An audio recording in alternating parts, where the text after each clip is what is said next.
How many here liked Dishonored? How many people that's watching this video enjoyed those type of games? If you enjoyed Dishonored 1 and 2, and maybe even Prey, it wasn't the greatest game for me, but I know a lot of people liked it, I might have a game for you. It's called DeathLoop. It's on the PlayStation 5, and this video is going to be me reviewing it. But before we get on with the video, definitely hit that like button if you guys enjoyed the review. You can always subscribe to the channel for weekly content. And don't forget to go over there and follow me at Twitter at LordAddictIOP. And without any further ado, let's review DeathLoop for the PlayStation 5.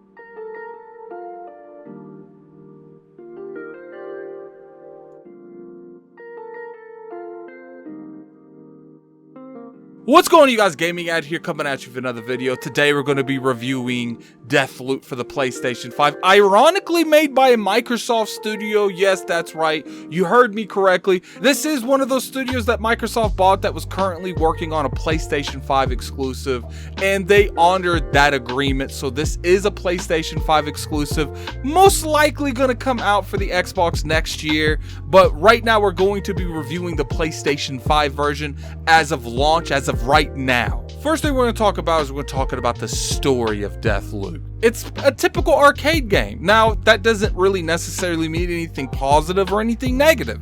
I've always felt like arcade games make average stories, nothing fantastic, like such as like Last of Us, or they don't make anything like really bad. They make very passable stories, and I don't think their games highlight the stories. I think for the most part, arcade games highlight the gameplay. They highlight how you play the game, and they highlight really the decisions you make in those games.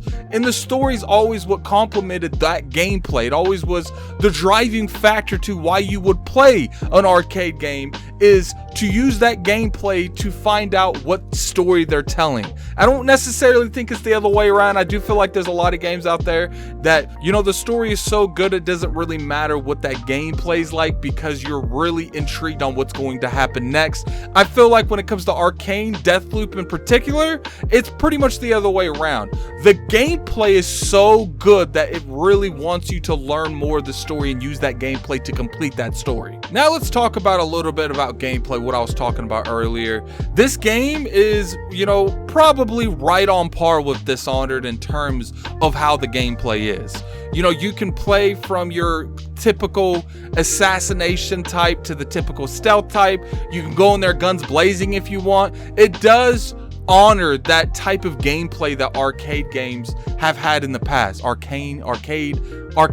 We're gonna go with Arcane. I know you guys are gonna correct me in the comment section, and that's perfectly fine, but the way that their games generally play is you can play it how you want to. You can upgrade your abilities to play the way that playthrough and that style that you want to play. For instance, if you want to go in there and stealth-like, you're probably going to pick more stealth-like mechanics in the game, such as blink, what's called shift in here, and you're going to pick more abilities. Maybe even you want to go invisible, because that is an option in this game. Now, if you want to go the typical way that some shooters would go, you go more brute force. You go like telekinesis, or, you know, just in generally making shields around yourself. There's a lot of options in terms of how you want to play this game. Now, the biggest criticism I can give about the gameplay in DeathLoop is I felt like they played it a little bit too safe. I felt like Arcane played more on Dishonored than trying anything new. And I get it. You made a successful franchise, and, you know, a lot of people like Prey, not myself including, but when it comes to the Dishonored franchises, you have a good following when it comes to those type of games. Dishonored 1 sold very well, and Dishonored 2 didn't sell as much, but I'm pretty sure it had its audience. So when it comes to these type of decisions, it's hard to make that decision. Should I change the gameplay drastically and kind of spit on the people who really built my brand, or should I stay faithful to that type of gameplay, to that type of audience that's really loved my games, and not really go too much off of that foundation and innovate too much on that gameplay because it would upset my loyal fans? Or should I go balls to the wall, make new type of gameplay. No, use nothing that was in Dishonored and go ahead and try to build more of an audience off of people that might not necessarily have liked the Dishonored games. And to be honest with you guys, at the end of the day, I'm always for the loyalist. If your fan base built you to what you are now and they love that type of gameplay, keep doing it. But I do feel like they did it so much that some of the abilities such as shift is literally just blink from Dishonored, and I felt like, you know, do something a little bit different, kind of like how they did in Dishonored 2 with Emily, where you wasn't necessarily using blink, you was using a different ability that had the same effect that blink did have, but it did it differently. And I wanted something a little bit more such as that a little bit more often, but that's just my opinion on terms of the gameplay. Now let's talk a little bit about the graphics. Now, to me, I don't personally feel like the graphics in DeathLoop was anything fantastic, but they would look nice. It wasn't anything like, wow, jaw-dropping moment. Nothing that really would stand the loop of time. Oh, that's funny, DeathLoop loop of time. We're gonna move right past that. But at the end of the day, I don't necessarily have always put 100% into the graphics. I personally feel like gameplay is the most important things in terms of games, and graphics is a little bit lower on the list. But I really don't think none of you are going to be disappointed in the way DeathLoop looked. Like some of you, obviously, you know, with games such as Last of Us 2, Ghost of Tsushima, maybe compared to those type of games, it is definitely falling short in terms of what the graphics look like. But in terms of a standalone title and a brand new IP as DeathLoop, I think it does stand its own ground. Not necessarily at the higher list of games that look graphically demanding, but it's definitely not at the lower end of the games that look graphically demanding. Now, in terms of DeathLoop, I think it's a solid foundation for something that maybe Arcane can build on in the future. I do feel like they spent a little bit too much in terms of trying to be too much like Dishonored, and maybe putting the game in the Dishonored universe would have really helped it in terms of the fans that enjoy this game. I do feel like there's a lot of incidences in this game where in arcade games, I've always felt like you have more choices, you have more ways to combat certain scenarios, but in this particular game, I do feel like they kind of put you on one straight path and they didn't really let you wander off left or right too much. And I'm not saying there's no choices whatsoever, but in terms of the overall concept of the game, there's not a whole lot of choices in that matter.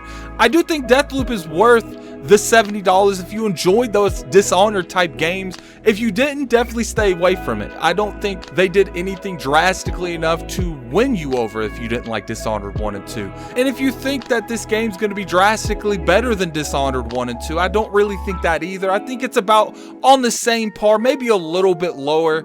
I'm not necessarily saying that it's exactly where Dishonored 1 and 2 is, but I do think in terms of the quality of the product, it's around that same level. And that's pretty much the review of DeathLoop. I think it's a solid experience. I wouldn't say it's a defining genre experience. I don't think it really pushed stealth likes anywhere forward. It just pretty much put exactly what you would expect from an arcade game in terms of Dishonored. I don't think they did anything drastically different in terms of what Dishonored was.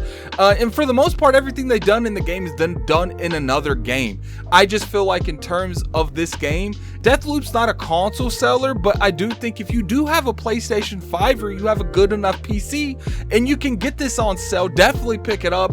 And if you like the Dishonored games, maybe it's worth that $70 to you. Or you can just do what a lot of people, I assume, on the Xbox platform are probably going to do, is wait for this to get in Game Pass, because I do think this is a solid experience to go into a service like Game Pass. So if you want to wait for the Xbox version, I totally understand, because it's like I said, this game didn't do anything drastically different than anything you've played before. I just felt like it was a great experience and I definitely recommend it. But anyway, tell me what you guys think about DeathLoop and down there in the comment section below. If it's something that you are kind of interested in, but you don't really have a whole lot of concept on what this game's about, put it in the comment section below. And until next time, this is Gaming Addict. I'm out of here. Peace.